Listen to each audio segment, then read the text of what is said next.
ಸಮಾರಂಭದ ಮುಖ್ಯ ಅತಿಥಿಗಳಾದಂತ ಆತ್ಮೀಯ ಸ್ನೇಹಿತರು, ಮುಳಬಾಗಿಲು ತಾಲೂಕಿನ ಪಶ್ಚಿಮ ಕ್ಷೇತ್ರದ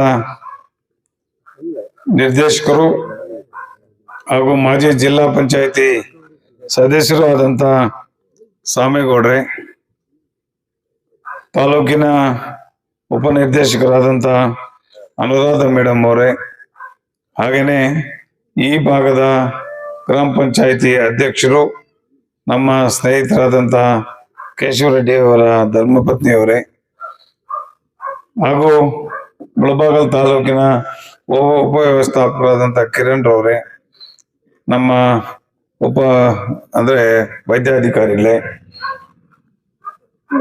ವಿಸ್ತೀರ್ಣ ಅಧಿಕಾರಿಗಳೇ, ಎಲ್ಲ ಆತ್ಮೀಯ ಬಂಧುಗಳೇ, ಕಾರ್ಯದರ್ಶಿ ಮಿತ್ರರೇ, ಪತ್ರಿಕಾ ಮಾಧ್ಯಮದ ಎಲ್ಲ ಸ್ನೇಹಿತರೆ, ಈಗಾಗಲೇ ಕಾಲುಬಾಯಿ ಜ್ವರದ ಬಗ್ಗೆ ಎಲ್ಲ ನಮ್ಮ ಉಪನಿರ್ದೇಶಕರು ಮತ್ತೆ ವೈದ್ಯಾಧಿಕಾರಿಗಳು ಎಲ್ಲ ಕೂಡ ತಿಳಿಸ್ಕೊಟ್ಟಿದ್ದಾರೆ. ಆದರೂ ಕೂಡ ಒಂದೆರಡು ಮಾತನ್ನ ಮಾತಾಡ್ಲಿಕ್ಕೆ ಇಷ್ಟಪಡ್ತಾ ಇದ್ದೀನಿ. ಒಂದು ತಿಳ್ಕೊಳ್ಳಿ, ಈ ಕಾಲುಬಾಯಿ ಜ್ವರ ಬಂದ್ಬಿಟ್ಟಿದೆ ಅಂದ್ರೆ ಅದನ್ನ ಮೇಲ್ ಮಾಡೋದಕ್ಕಾಗೋದಿಲ್ಲ. ಅದು ನಿಮ್ಮ ಗಮನದಲ್ಲಿ ಇರ್ಬೇಕು. ಈ ರೋಗ ಬರೋದಕ್ಕಿಂತ ಮುಂದೆನೆ ನೀವು ಇದನ್ನ ತಡೆಗಟ್ಕೊಳ್ಬೇಕು. ಆ ತಡೆಗಟ್ಕೊಳ್ಳೋಕೋಸ್ಕರವಾಗೇನೆ ಈ ಕಾಲುಬಾಯಿ ಜ್ವರ ಲಸಿಕೆನ ಈಗ ಆಗ್ತಾ ಇರ್ತಕ್ಕಂಥದ್ದು.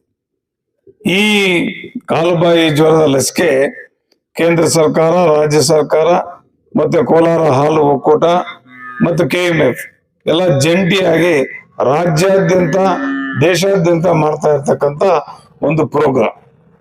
ಈ ಪ್ರೋಗ್ರಾಮ್ ಮಾಡ್ತಾ ಇರ್ತಕ್ಕಂಥದ್ದು ರೈತರ ನೆರವಿಗಾಗಿ, ಮತ್ತೆ ಏನು ಹಸುವಿನ ಆರೋಗ್ಯ ಕಾಪಾಡಲಿಕ್ಕಾಗಿ ಮುಂಜಾಗ್ರತೆ ವಹಿಸಿ ಈ ಒಂದು ಲಸಿಕಾ ಕಾರ್ಯಕ್ರಮವನ್ನ ನಾವು ಈಗಾಗಲೇ ಪ್ರಾರಂಭ ಮಾಡಿದ್ದೀವಿ. ಇದನ್ನ ಸದುಪಯೋಗ ಪಡಿಸ್ಕೊಳ್ತಕ್ಕಂಥದ್ದು ನಿಮ್ಮೆಲ್ಲರ ಒಂದು ಜವಾಬ್ದಾರಿ. ಯಾಕೆಂತಂದ್ರೆ ಒಂದು ಸಾರಿ ಬಂದಿದೆ ಅಂದ್ರೆ ಅದನ್ನ ಮತ್ತೆ ಅದಕ್ಕೆ ಲಸಿಕೆ ಇಲ್ಲ, ಇದನ್ನ ಅರ್ಥ ಮಾಡ್ಕೋಬೇಕು. ಇದ್ರ ಜೊತೆಗೆ KMF ಅಥವಾ ಕೋಲಾರ ಹಾಲು ಒಕ್ಕೂಟ ಕೂಡ ನಾವು ರೈತರು ಚೆನ್ನಾಗಿರ್ಬೇಕು ಅನ್ನೋ ಒಂದು ದೃಷ್ಟಿನಲ್ಲಿ ನಮ್ಮ ಸ್ಟಾಫ್ ಅನ್ನು ಕೂಡ ಈ ಲಸಿಕೆ ಹಾಕೋದಿಕ್ಕೆ ನಾವು ಬಿಟ್ಟಿದೀವಿ. ಹಾಗೇನೆ ಯಾರು ಈ ಲಸಿಕೆ ಹಾಕ್ತಾರೋ ಆ ಹಾಕೋರಿಗೆ ಒಂದು ಹಸುಗೆ ₹3 ನಮ್ಮ ಕೋಲಾರ ಹಾಲು ಒಕ್ಕೂಟದಿಂದ ನಾವು ಅವರಿಗೆ ಕೊಡ್ತಾ ಇದ್ದೀವಿ. ಇಷ್ಟೆಲ್ಲ ನಾವು ಜೊತೆಗೆ ಈ ಲಸಿಕೆ ಏನಿದೆ ಇದಕ್ಕೆ ಯಾವುದೇ ರೀತಿಯಾದಂತ ಹಣ ನೀವು ಕೊಡ್ಬೇಕಾಗಿಲ್ಲ. ಇದು ಉಚಿತವಾಗಿ ಆಗ್ತಕ್ಕಂಥ ಲಸಿಕೆ. ಇದನ್ನ ಉಪಯೋಗಿಸ್ಕೊಳ್ದೇ ಇದ್ರೆ ತೊಂದರೆ ಆದ್ರೆ ನಮಗೆ ರೈತರಿಗೆ ತೊಂದರೆ ಆಗ್ತದೆ. ಆ ಒಂದು ನಿಟ್ಟಿನಲ್ಲಿ ಎಲ್ರೂ ಕೂಡ, ಆಮೇಲೆ ಒಂದು ವಿಚಾರ ತಿಳ್ಕೊಳ್ಳಿ, ಊರೆಲ್ಲ ಹಾಕ್ಸಿದ್ರೆ ಬಹಳ ಒಳ್ಳೇದು.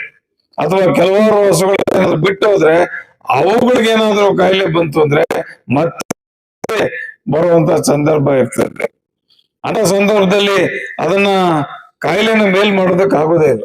ಅವಾಗೇನೋ ಅವರು ಡಾಕ್ಟರ್ಗಳು ರಿಂಗ್ ವ್ಯಾಕ್ಸಿನೇಷನ್ ಹಾಕಿ ಬೇರೆ ಕಡೆ ಅದು ಹರಡದಂಗೆ ಮಾಡ್ತಾರೆ ಹೊರತುನು ಅದನ್ನ ನಿಯಂತ್ರಣ ಮಾಡೋದಕ್ಕೆ ಆ ರೀತಿ ಕಾರ್ಯಕ್ರಮ ಹಾಕೊಳ್ತಾರೆ ಹೊರತುನು ಆ ಕಾಯಿಲೆ ಬಂದ್ಮೇಲೆ ಅದಕ್ಕೆ ಯಾವುದೇ ರೀತಿಯಾದಂತ ವೈದ್ಯಕೀಯ ಪರಿಕರಗಳು, ಒಂದು ವೈದ್ಯಕೀಯ ಸೇವೆಗಳು ಯಾವುದೂ ಇರತಕ್ಕಂಥದ್ದಲ್ಲ.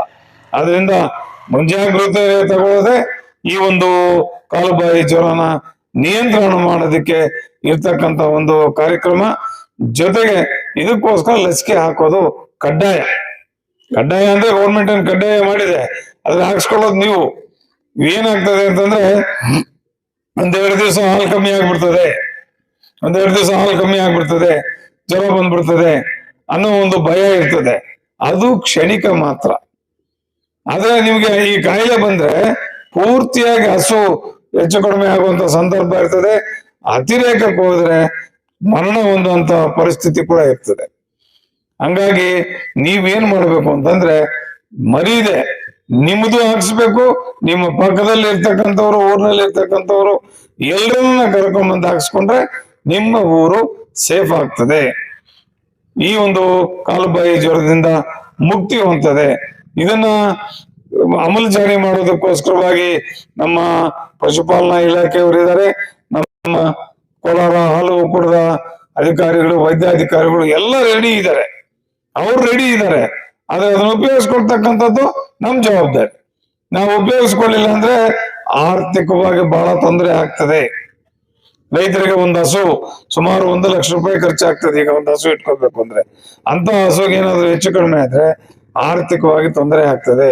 ಇದನ್ನ ಮಾಡ್ಕೊಳ್ದೆ ನೀವು ಚೆನ್ನಾಗಿ ಹಸುನ ಇಟ್ಕೋಬೇಕು ಅಂದ್ರೆ ಕಡ್ಡಾಯವಾಗಿ ನೀವು ಈ ಲಸಿಕೆನ ಹಾಕ್ಸ್ಬೇಕು ಅಂತ ಹೇಳ್ತಾ ಇದನ್ನ ಉಪಯೋಗಿಸ್ಕೊಳ್ಳಿ. ಸುತ್ತಮುತ್ತಲಿನ ತಾಲೂಕಿನ ಎಲ್ಲ ಹಬ್ಬಗಳು ಕೂಡ, ಬರೀ ಅಂಗೊಂಡಳ್ಳಿ ಸುತ್ತಮುತ್ತಲು ಗ್ರಾಮಸ್ಥರು ಎಲ್ಲ, ತಾಲೂಕಿನ ಎಲ್ಲ ಗ್ರಾಮಸ್ಥರು ಕೂಡ ಇದನ್ನ ಸದುಪಯೋಗ ಮಾಡ್ಕೋಬೇಕು. ಆ ಸಂದರ್ಭದಲ್ಲಿ ಊರಿನಲ್ಲಿ ಒಂದು ಹಬ್ಬದ ರೀತಿ ಎಲ್ಲರೂ ಸೇರಿ ಎಲ್ಲರೂ ಹಸುಗಳನ್ನ ಕರ್ಕೊಂಡ್ಬಂದು ಅದಕ್ಕೆ ಲಸಿಕೆ ಹಾಕ್ಸ್ಬೇಕು ಅಂತ ಹೇಳ್ತಾ ನನ್ನ ಈ 2 ಮಾತನ್ನ ಮುಗಿಸ್ತಾ ಇದ್ದೀನಿ. ಜೈ ಹಿಂದ್, ಜೈ ಕರ್ನಾಟಕ.